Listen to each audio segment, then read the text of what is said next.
Asia কাপে পাকিস্তানের বিপক্ষে ভারতের ৬ উইকেটের জয়ে হল নতুন এক ইতিহাস। সর্বশেষ খেলা ৬টি ম্যাচেই জয়ী দলের নাম ইন্ডিয়া। এর আগে ভারত পাকিস্তান লড়াইয়ের কখনো কোনো দল টানা ৫টির বেশি ম্যাচ জিততে পারেনি। ভারতের বিপক্ষে প্রায় ৩ বছর আগে টি-20 বিশ্বকাপের ম্যাচে শেষ জয়টা পেয়েছিল পাকিস্তান, আর এরপর থেকে খেলা সব ম্যাচেই জয়ী দলের নাম ইন্ডিয়া। ২০২২ সালে দুবাইয়ে পাকিস্তানের সেই জয়ের পর ভারতের বিপক্ষে খেলা ৮টি ম্যাচের ৭টিতেই জয় ইন্ডিয়ার, আর বৃষ্টির কারণে পরিত্যক্ত হয়েছে একটি ম্যাচ। তাই পাকিস্তানের এমন অসহায় আত্মসমর্পণ মেনে নেওয়া কঠিন, এমনটাই জানিয়েছেন দেশটির সাবেক ক্রিকেটার ওয়াসিম আকরাম। আর আরেক পাকিস্তানি পেসার শোয়েব আখতার প্রশ্ন তুলেছেন অধিনায়ক সালমান আলী আগাকে নিয়ে। ওয়ালটন এখন দেশের সীমানা পেরিয়ে পৌঁছে গিয়েছে ৫০টিরও বেশি দেশে। ওয়ালটন, ঘরে ঘরে, বিশ্বজুড়ে। ভারত পাকিস্তান ম্যাচ আর দ্বৈরথ নয়। ম্যাচ শেষে সংবাদ সম্মেলনে ভারতের অধিনায়ক সূর্যা কুমার যাদব এমনটাই জানিয়েছেন।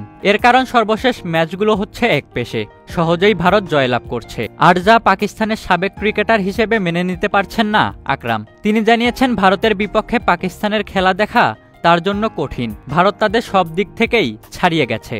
গত ৪-৫ বছর ধরে ভারত সব দিক থেকে পাকিস্তানকে ছাপিয়ে গেছে। ভারতের এবং পাকিস্তানের মধ্যে এত বড় পার্থক্য দেখতে খুব কষ্ট হচ্ছে।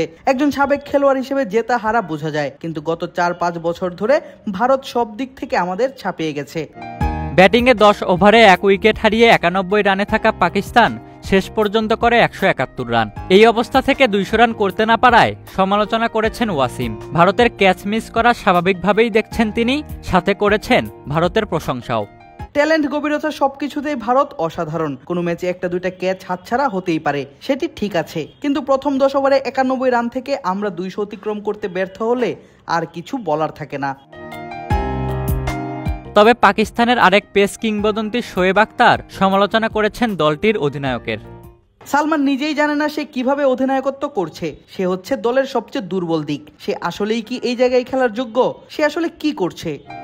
ভারতের ওপেনিং জুটিতে অভিষেক শর্মা ও শুভমান গিল মাত্র ১০ ওভারে স্কোরবোর্ডে তোলে ১০৫ রান, আর যাতে ভারতের জয় প্রায় নিশ্চিত হয়ে যায়। ইন্ডিয়ার বিপক্ষে এমন হার তাই তেতো লেগেছে পাকিস্তানের সাবেকদের। ইশতিয়াক মাহিন, ক্রিক ফ্রেন্সি।